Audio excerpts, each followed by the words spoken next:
Bye, Monica. Good job, Rosie. Thank you all for coming. Celebration of Life for Jim. Mary? Yeah, I'm calling my mom. She would really like to be here. Okay. Mary wants to say a few words. You can flip it or however it's easiest. I brought note cards because I was very excited to just honor Uncle Jim. And one of the things I love about our family is how we open it up to everyone to talk about memories and favorite times of the person that we've lost.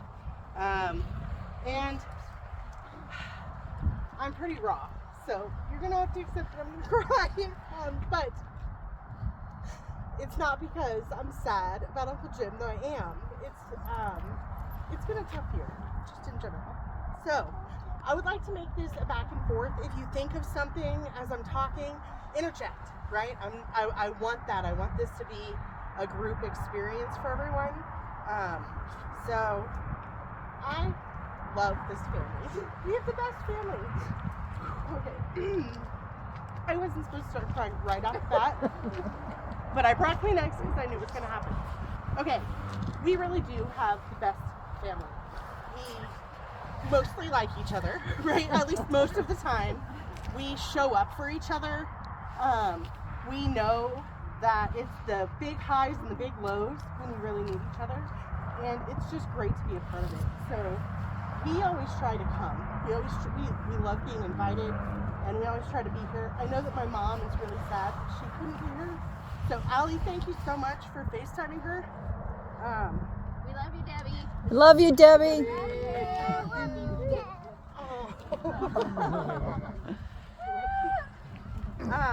So we've had some hard losses the last few years between Grandma Mary and then Aunt CJ and then Uncle Jim. But we had like a really good run there for a while. We had 20 plus years where we didn't lose a lot of people. And it adds to how blessed we are that we have each other. And I really do think that these kind of eulogies are therapeutic. So forgive me while I get it all out, right?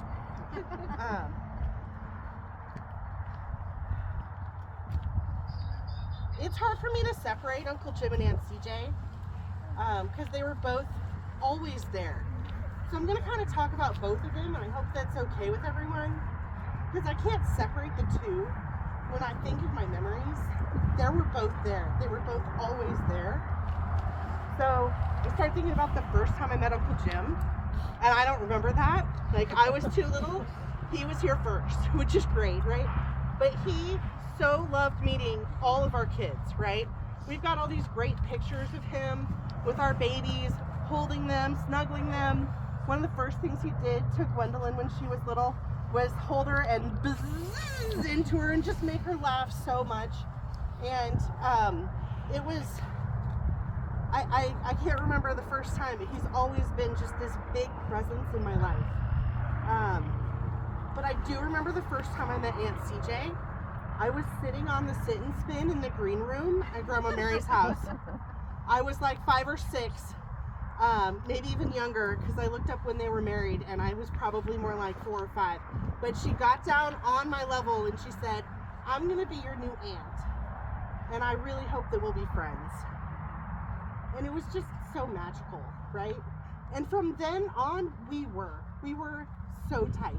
I have so many memories of Aunt CJ taking me and Sarah to Waterworld or shopping or ice cream or go-karts or any of the things, all of the things. What do you girls want to do today? Let's go have fun.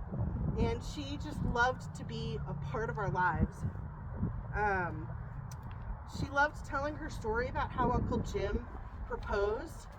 You guys have probably heard this.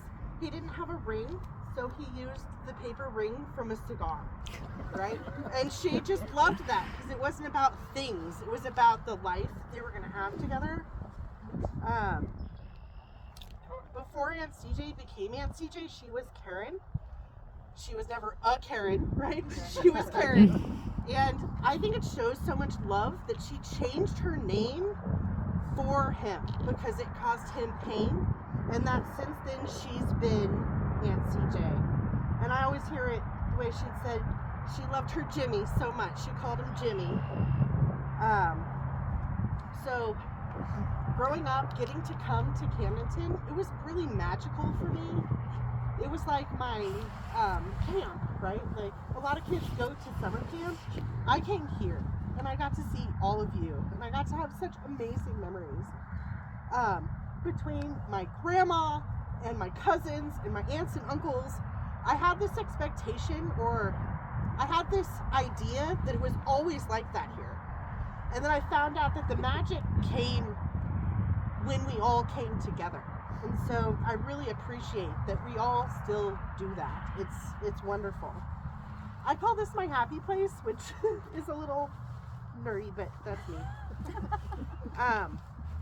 So back to Uncle Jim and Aunt CJ, they always prioritized spending time with us.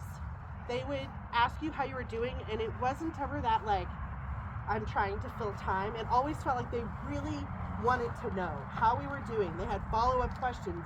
They remembered key people in my life, and they asked about them. They were truly invested, and they prioritized that. It's hard to find someone outside of a parent who will do that with you. So they really just would sit down and say, like, how have you been? What have you been doing? And they didn't just take my word for it. They would challenge me. If they thought I did something wrong, they told me about it, right? You did not have to wonder where you stood with either of them, because they would tell you, don't worry about it. They had this, Aunt CJ and I had this talk once where she was like, oh honey, I'll pray for you, or oh, don't you feel so blessed? And then she goes, I'm sorry, I know that's not your beliefs. Do you want me to stop? And I was like, no, don't ever stop being you. But it was such a respect thing, right? That she wanted to make sure that the way she was talking to me was respecting who she knew me to be. And it's really hard to find someone like that. They were like another set of parents, but cooler. I love you, Mom, but they were cooler, right? Like, and they got to be, because they were aunt and uncle, and they weren't mom and dad. So they would call me on my birthday, and they would sing happy birthday. Blair still has one of the recordings, which is really special. And they would sing together with his like really low voice. Blair described it like what, a bag of rocks. And her really high pitched. And if you have a chance, ask Blair to play it for you. It's really, really magical. They always said stuff like, we love you bunches and bunches, and oodles and oodles, and keep being the silliest. I don't know if it might just be me, because I'm pretty silly. I don't know if she asked anyone else if they were the silliest, but we'd have the silliest competitions. Uncle Jim was always the winner. I was the close second.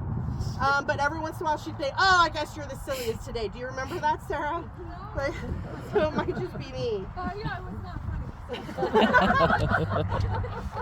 The way she would... That's where you and I are different.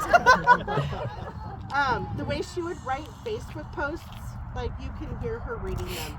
She wrote with her love and with her emoticons, right? Like you could just hear Aunt CJ saying it.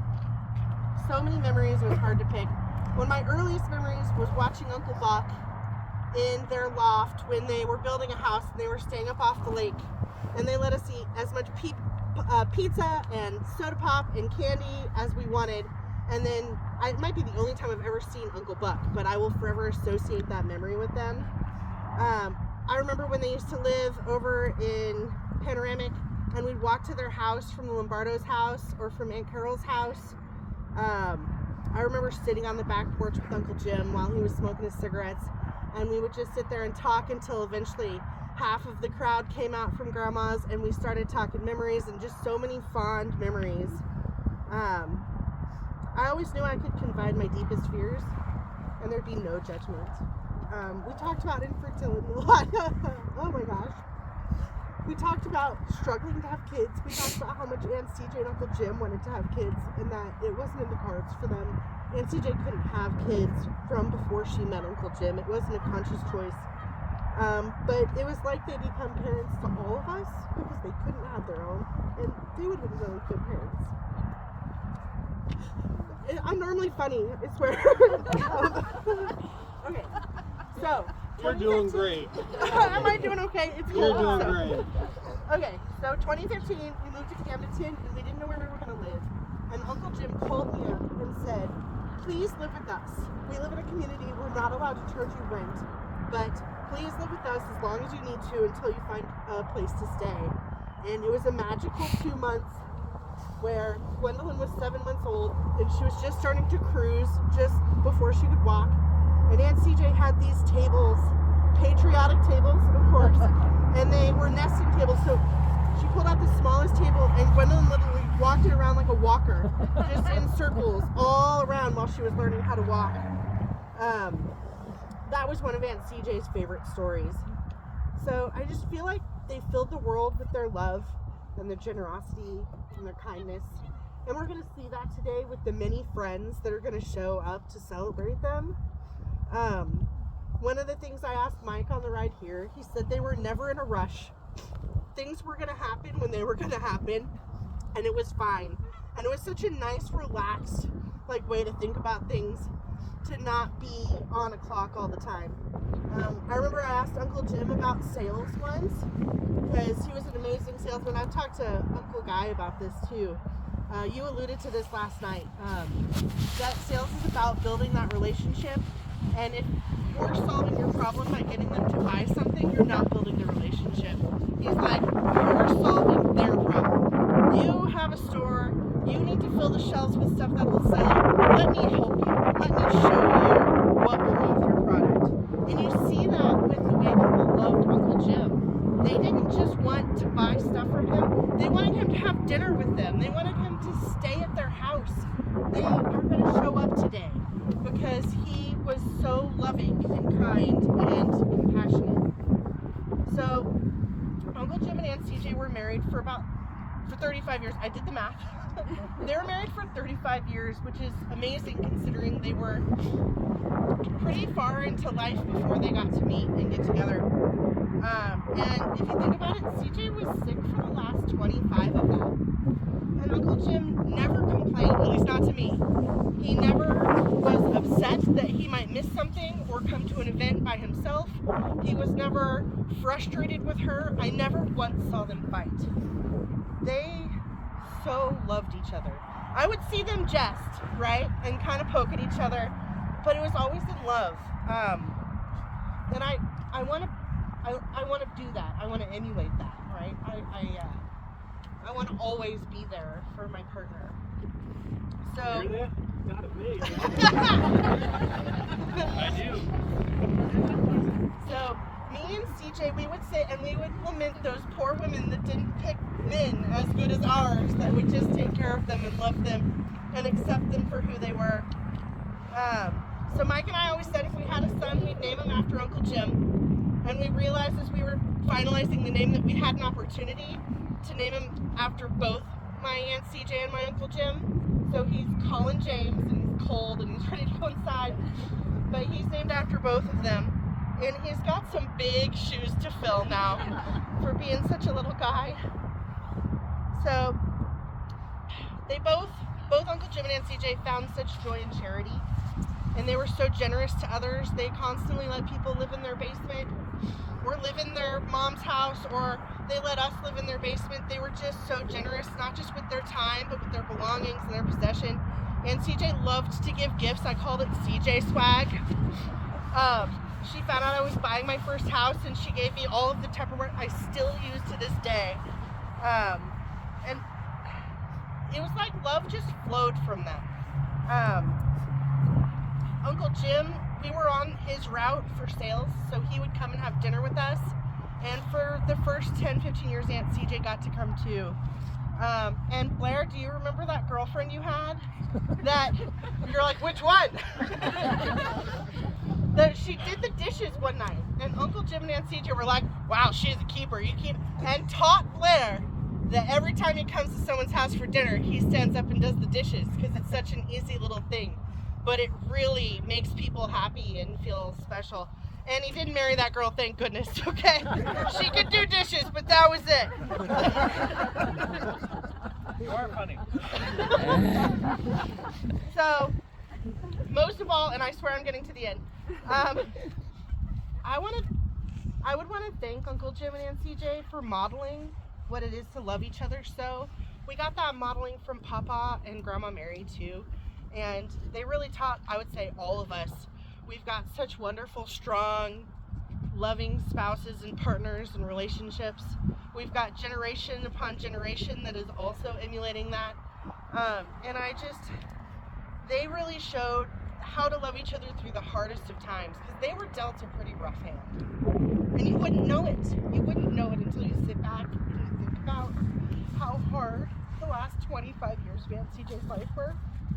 She'd be in pain and she'd just pretend like she wasn't, so that you would sit there and visit with her and laugh with her, because she was going to be in pain no matter what. So Uncle Jim, he loved big, he laughed big. If you crossed the line, boy, you knew it. And Aunt CJ didn't have an angry bone in her body. So I open it up to the group, and we'll be short, I hope.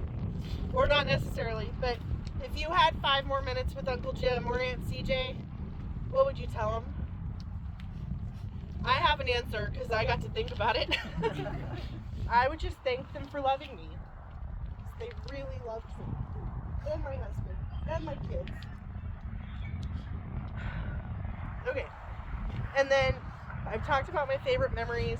Remember Aunt CJ's garden? And Uncle Jim would go water it every day for her because she insisted on having this giant garden and she wasn't well enough to maintain it. And he just was like, well, sure, honey, I'll go water all. It wasn't like she had a garden. She had a garden.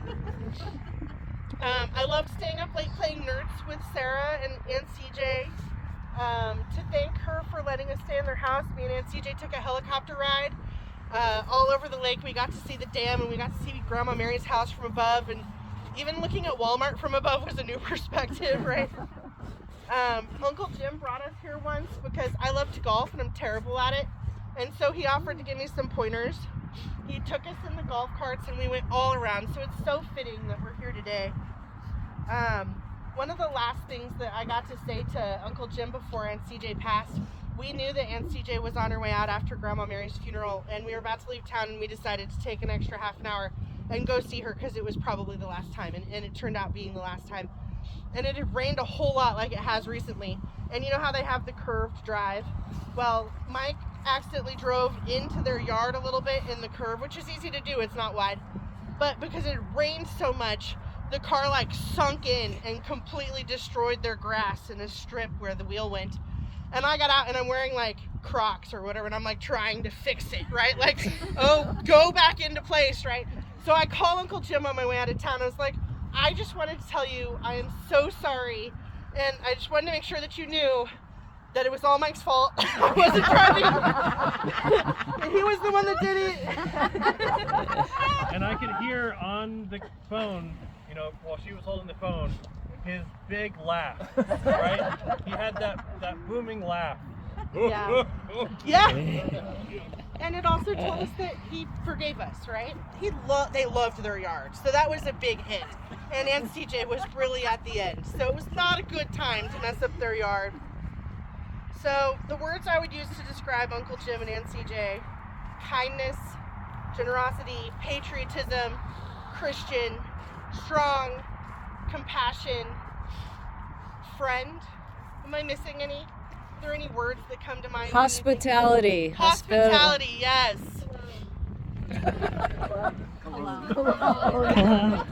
Yes. So I hope that we let their love continue to fill our world with oodles and oodles and bunches of love, and that we all keep being the silliest that we can be. Even you, Sarah. All right, that's all I wrote. I knew I'd be a mess. Thank you for laughing and loving with me. Good job. Well said, Mary. Good job, Mary.